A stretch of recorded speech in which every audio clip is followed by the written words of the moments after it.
killed the animals with the legs tied, causing their movement to be completely blocked, and consequently they were unable to release the blood inside their bodies.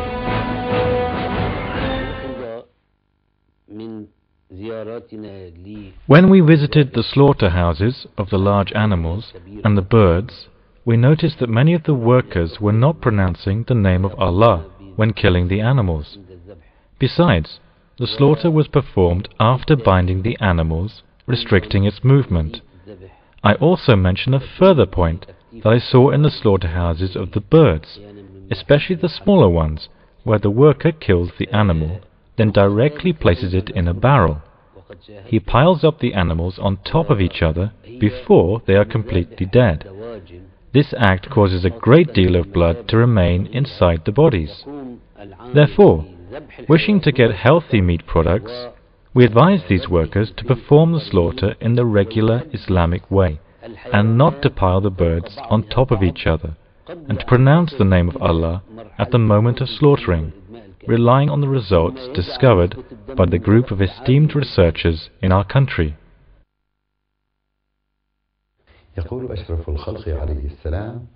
The noblest of the creatures says, "If you slaughter, slaughter well.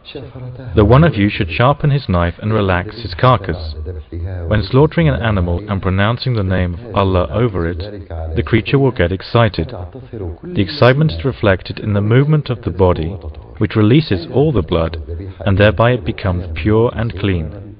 Here the animal feels peaceful as the pain of death turns into pleasure. It does not feel pain.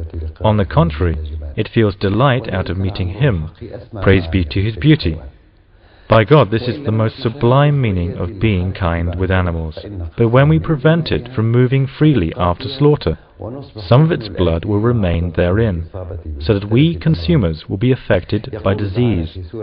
God says in the Al-Hajj Surah, "And when their sides have become motionless, eat of their flesh." Truthful are the words of the great God.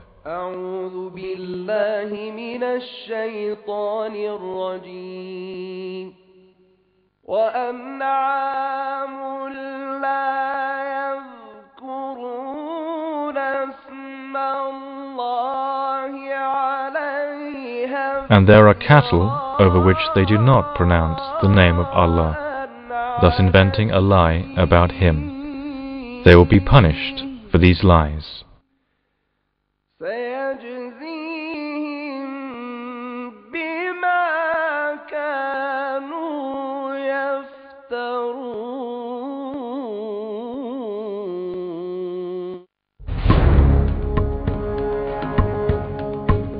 Recently, the world was facing one of its most serious moments.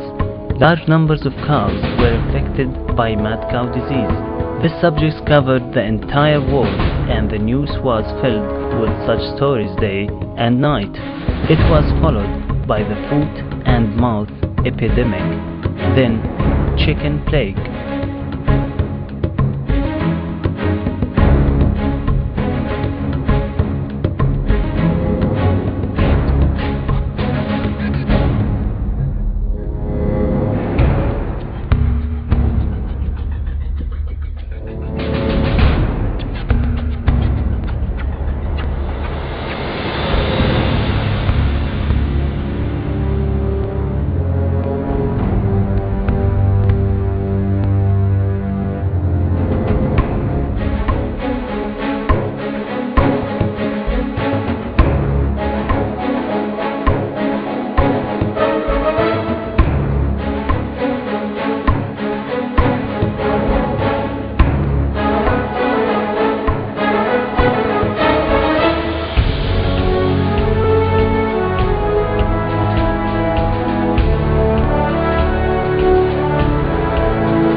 During these successive epidemics, and when the experts of this age were lost, and worry was about to kill the breeders of cattle and fowl who were wringing their hands in grief, the merciful God made His first call and showed His real existence.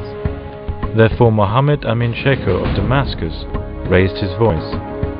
This call then became international, the call of an enlightened man who granted cattle and fowl words which were light on the tongue and connected to paradise.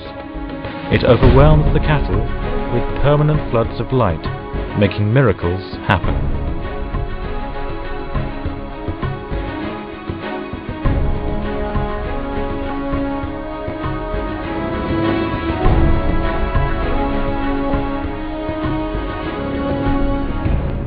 Yes, God saved Syria from all plagues of its birds for the sake of the apparent truth. When the slaughterers applied this heavenly command, they became satisfied and they realized the truth, benefit and wisdom of God.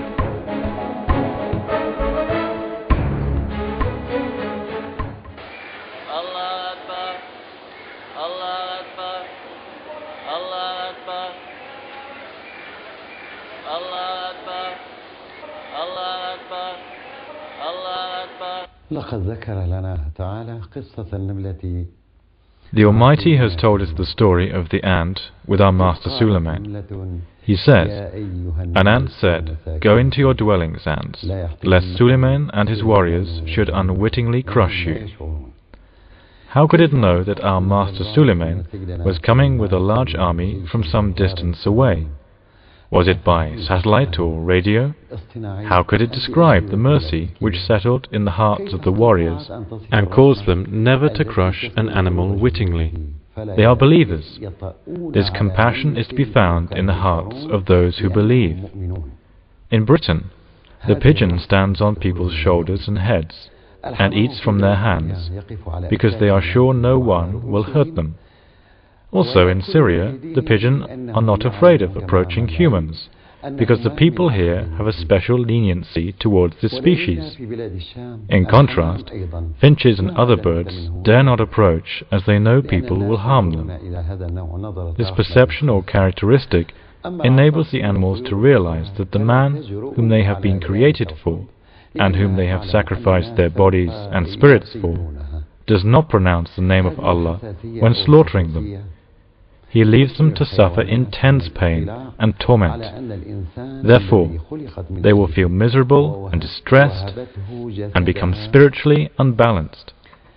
This exposes them to attack from fatal disease, so that which is happening in a world of epidemics nowadays, such as mad cow disease, foot and mouth, chicken plague, and others, is evidence of this. Here in Syria, when the findings of our research appeared and became known, people began to pronounce the name of Allah over carcasses. At that time, chickens were being attacked by chicken plague. Suddenly, this disease disappeared, and no more was seen of it at all. We even tried to find a case to complete our study by pronouncing the words Allah is greater over it, but not such a case could be found. This is because the animals and birds knew that pronouncing the name of Allah had spread and prevailed. This reassured them and set their spirits at ease. Consequently, the defense systems became activated and could destroy the disease in Syria. Now nobody can deny the importance of pronouncing the name of Allah over carcasses, neither out of ignorance nor through a lack of sincerity. The matter became clear after performing the research undertaken by the Syrian team. He who falls victim to pain and agonizing disease has no excuse at all.